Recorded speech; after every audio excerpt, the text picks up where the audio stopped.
تنزانيا جارسا يوخان مو أبا منا صديق عبدو خنا دقيسني dubartiin tun maqaan isii Naayilee jedhamti. Biyya Tanzaaniyaati. Umriin ishee 42 yoo ta'u, haala nama ajaa'ibuun jaarsa yookaan abbaa manaa sadii qabdi. Naayileen haadha qabeenyaa yoo taatu, abbaa manaa isii hundaafuu kophaa kophaatti konkolaataa bitteefii jirti. Jireenya isheettis baay'ee gammadduu akka taate kan dubbattu dubartiin tun abbootii manaa isii hunda isaanii walqixa jaalatti. Fedhii isaanii hundas guuttee fi qabeenya isiitiin waliin hunda isaanii jiraachifti. Jaalala isaaniif kennuudhaaf guyyoota torbaanii lama lamatti addaan qooddee fi waliin bulti. Guyyaa dilbataa qofa kophaa ishee dabarsiti.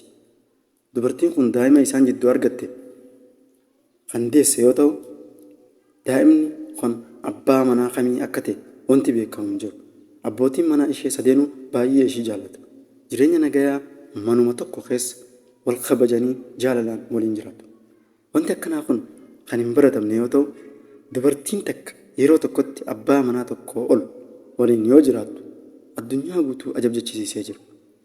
Osoo biyya keenya ta'e yoo wanti akkanaa kun fudhatama ni qaba.